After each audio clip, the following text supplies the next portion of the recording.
Hey, everybody, welcome to another edition of the Daily Bullet. My name is Paul Lathrop. I'm the Deputy Director of New Media for the Second Amendment Foundation. Joining me today, good friend Dan Waz. Dan is the author of Good Gun, Bad Guy. He's got the Loaded Mic radio show. He's you see him at a lot of the Second Amendment rallies and places where we gather. Dan, thanks for joining me today, man. Hey, anytime, Paul. Glad to be here. There's always so much to talk about. Yeah, well, the other side is certainly not going to give up. So they're giving us job security. They're gonna keep us working. Let's start off today a little bit. I want to talk about. I've been digging today a little bit into the other day the ATF's proposed rulemaking hit that what they want to do about pistol braces. And this is just a big steaming pile of, basically, in looking through this in the, what they've got a 4-point system. Once you attach the pistol brace to your rifle, they have a 4-point system to judge whether it's a short-barreled rifle or not. And I don't know of a single pistol brace and AR or AK combination that will not be a short-barreled rifle and therefore subject to the $200 tax. The way the proposal's written. So basically, what you're saying is that they found a way to deem any firearm that you can attach a pistol brace to. They found a way to deem any of those taxable. Yeah, pretty much. And let's. Here's what I honestly think they're trying to do. I think they're trying to get billions of dollars in taxes, because there are how many AR pistols out there? They're easily in the hundreds of thousands. So maybe not billions, but easily in the tens of millions. How many people do you think they think will give up their firearms? I don't think they are thinking. Many are. I think they're thinking we're all just going to pony up the $200. Oh, right. Well, I've got an idea. Why don't we create a point system for any Democrat who supports anti-gun legislation? And the more points that they get for the more legislation they support, the more money they have to pay in taxes. And we'll call that a fee for violating our Constitution. Okay, that sounds good so far. Well, I want to. Well, because that's exactly what they're doing.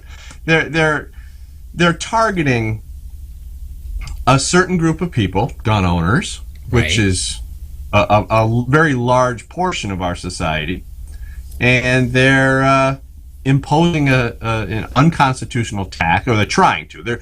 So basically, what they want, the ATF is going to be recommending this, correct? Is that how this is going to work? Yes. This is going to be a recommendation from the ATF.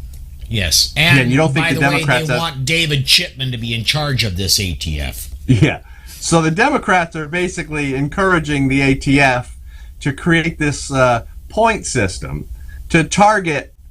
This is what it sounds like to me, to target a large portion of our society, Constitution-loving, gun-owning American citizens, to grab more money from us to either fund future unconstitutional policies or pay off the debts from their failed policies that they've already enacted. That's what it sounds like to me. Yeah, I'm not going to argue that at all. It does seem a lot like a money grab to me, and when we're reading through that, power to destroy.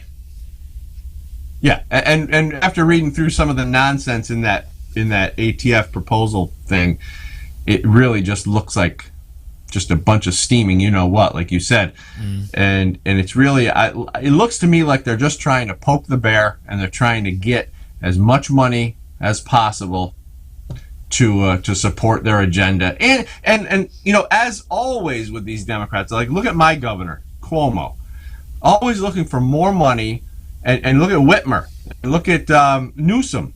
Yeah, they're always looking for more money to fix the problems that they created, so they can run their states into the ground, and then they'll find ways to tax good people who are responsible, and tax them so they can bail themselves out. It's horrible. This is why they wanted Biden so badly. They wanted him to be able to bail out all these failed Democrats. This just looks like another small way of doing just gaining more money from people. It looks terrible. I wish Democrat voters could see what's actually happening, because they might realize that this could happen to them. You know, it could affect them in a negative way. Certainly could. It absolutely could. I want to get some social media comments in. Raven Wolf says billions of dollars to pay for more illegals. Well, yeah, that would be a lot of where it would go. And Julio says they can kiss my if they think they're going to get $200 from me. And I really think that if that does go through, that's what they're gonna get. Is they're going to get a whole lot of "I will not" complies. Yeah, I agree. Yeah, when bump stocks became illegal and you had to turn them all in, what was it? New Jersey got 0 turned in, and yeah. Well, you know what's funny? Speaking of, talk about turning guns in, when they have these gun buybacks, they call them, the turnouts are horrible. And, you know, a lot of times it's liberals who may find grandpa's old war rifle in the attic, and, you know, they'll turn it in for a $50 gift card so they can go to Chili's or whatever. You know, it was something stupid. But, you know, what they don't realize is that gun owners sometimes will go to these, you know, buybacks and just sell them their junk so they can go out and take that money and buy new guns or ammo. So, you know. Well, and there's and the flip side of that, sometimes there are just tragedies. I remember several years ago there was a California where a World War II German Sturmgewehr was turned in, extremely valuable war relic, and was destroyed. Worth the weapon worth tens of thousands of dollars to collectors, and it was destroyed. And then that's a shame, and really these gun buybacks don't accomplish anything. But I think it gives the gun grabbers the warm fuzzies. So they think that they're accomplishing something. It's absolutely ridiculous. I want to get this one in. And speaking of what you were just talking about, John Petrolino, our good friend, new study shows there's an acute rise in criminal activity the 2 months following gun buybacks. I guess I have a problem with the term buyback, because buyback would indicate that they were the ones that sold it initially if they would be buying it back, and they weren't. Diane says, our Second Amendment is not a point system. It's my right. I'm not in school. That's right. I agree. I agree, Diane. Our Second Amendment it's not a privilege. It's our right. And the problem is, and John made a good point too, but the problem is our society has been, portion of our society has been convinced that our rights are somehow a government-issued privilege, and that's all due to the narrative that they put out there. So, unfortunately, we understand rights versus privileges, but the left doesn't. They're convinced, and they're willing to give up their freedom to be told what to do by their government. Yeah, absolutely. Mike Farmer wants to know, how would they know what you have? Well, that's a good question. I wouldn't put it above sheriff's departments and police departments in less permissive areas of the country.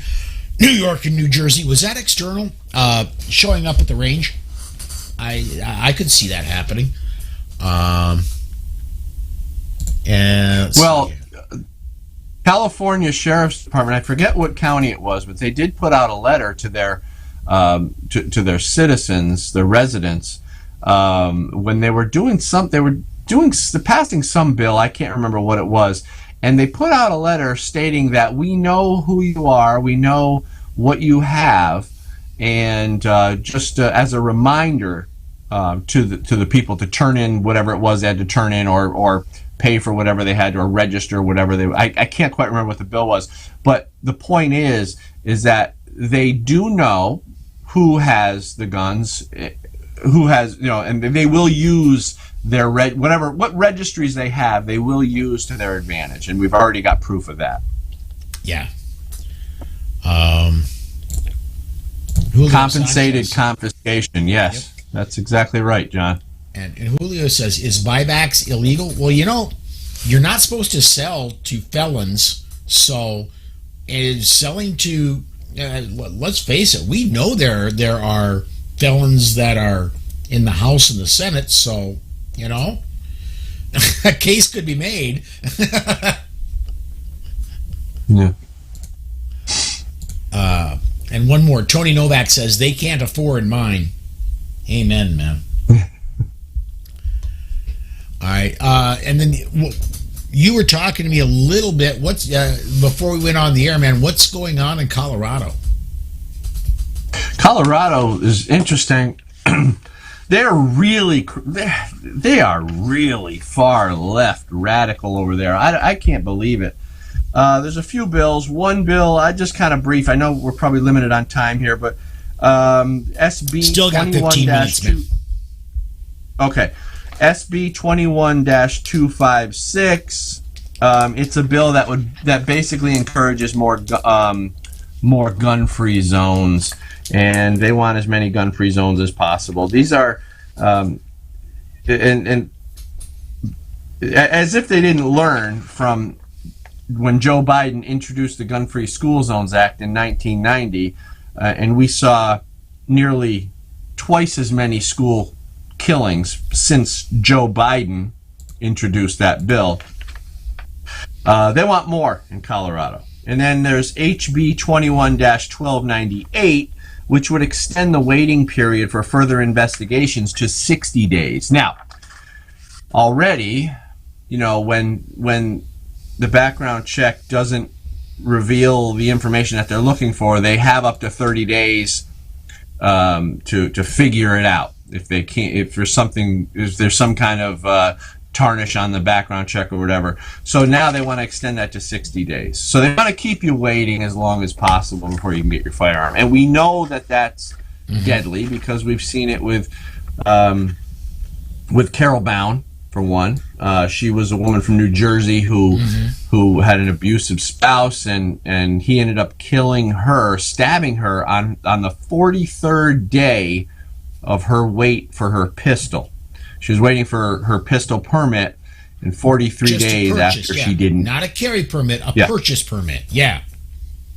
Yeah. So they want, and they didn't learn from that, so they want to extend it to 60 days. And we know that background checks are a failed system. We know that over 112,000 denials were false positives in 2017, for instance. In other words, 99% plus background checks that are denied are false denials. In other words, good people being denied for no good reason, putting good people at risk for no good reason. So the background check system is a failed system to begin with. But anyway, they want more of that waiting, more of the waiting periods. And then there's HB 21-1299. Now this one is really interesting and very devious. It would allow the state to create a gun violence prevention office within the state health department, focused primarily on creating public awareness campaigns and taking $3 million of taxpayers' money in the first year to create this division. And what it would do, what their primary focus is, a couple things. They want to teach people how to call in red flag laws, the red flag law. How, in other words, they want to teach people better, more efficient ways of calling in their neighbors and who are gun owners and turning them in and narking on them. They also want to teach people who don't own guns how to recognize improperly stored firearms. So in other words, someone can come to your house and they may not be very gun friendly, and they see that you have a rifle in the corner of the room or something, and it's not locked in the case or locked in the cabinet like it should be in Colorado, whatever. And they want to teach people how to recognize unsecured. So basically what they're trying to do, what this committee would do, and plus it's a propaganda arm of the state. It's an anti-gun propaganda arm, and they would use that money for further anti-gun research and all sorts of nonsense. So nothing more than a department to indoctrinate the citizens, and turn them more anti-gun and get them to turn in and get them to turn on their fellow citizens. So it's heinous stuff. Absolutely. I want to get in a couple more comments here. WTrack71 says, I've heard that Washington is proposing using psychic mediums to locate ghost guns. Poltergeist. As little as the people who are trying to regulate the guns know about them, that would not shock me. It would not be a huge shock.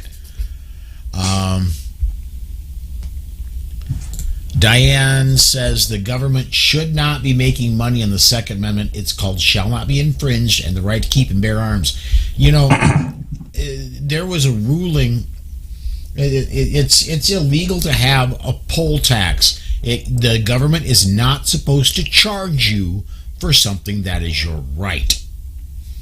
And you're absolutely right, Diane. There should not be a fee to exercise your right.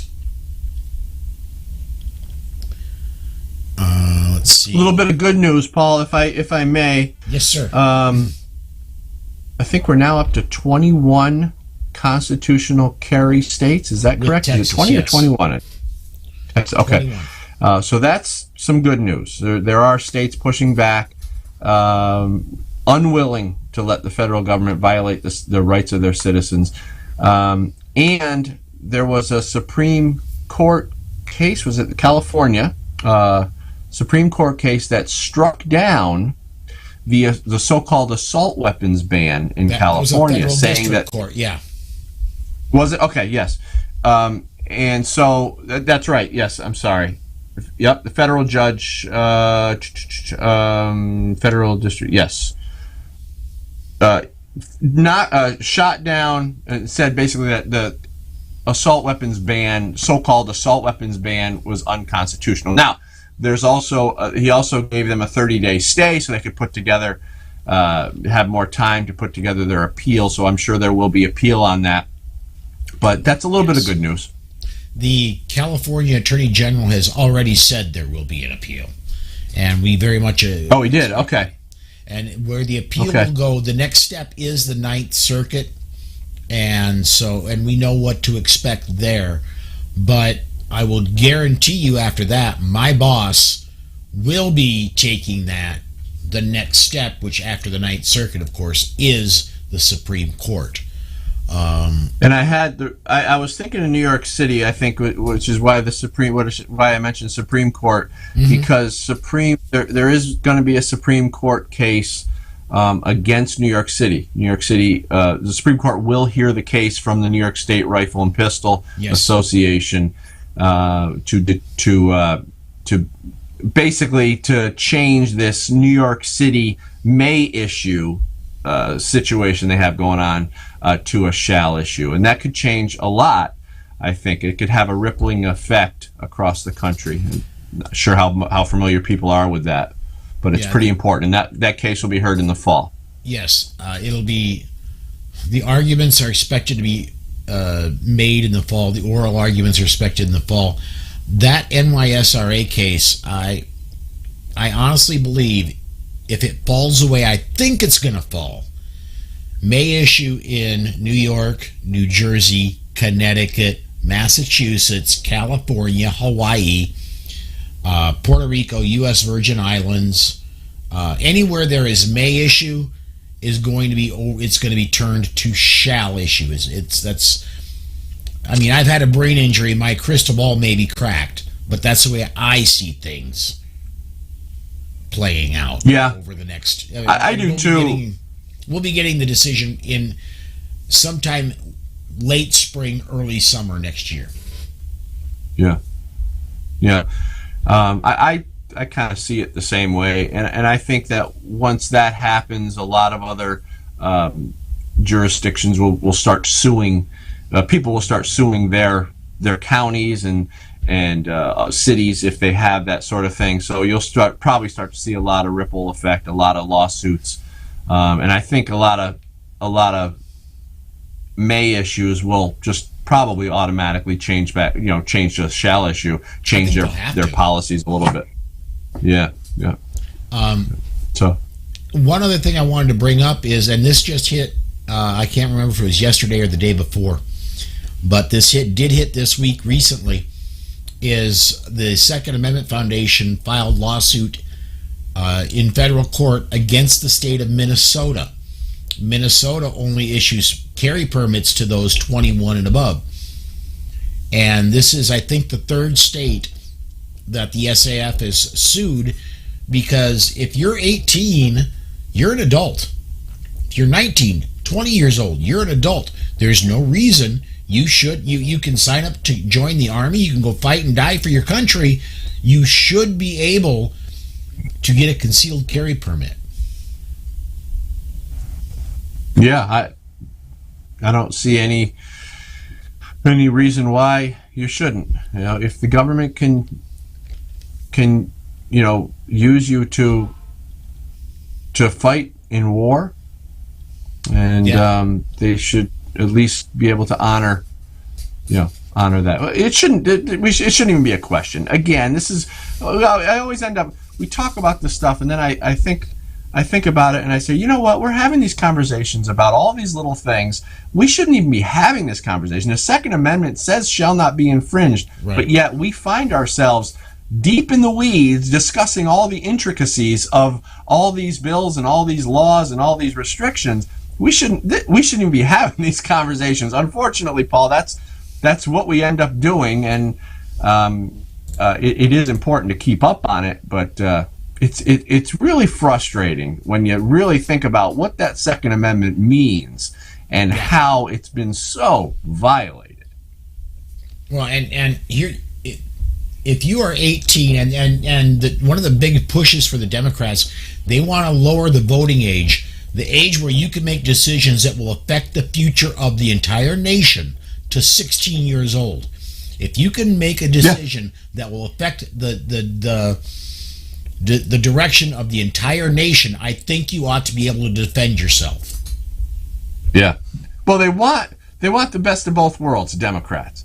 They want to be able to have young kids, 16 years old, vote, because they know they can stick voting booths in high schools and encourage them on their lunch break to vote for Democrats. So they want that, but when it comes to gun owners, they don't want any more gun owners, because gun owners carry the leverage.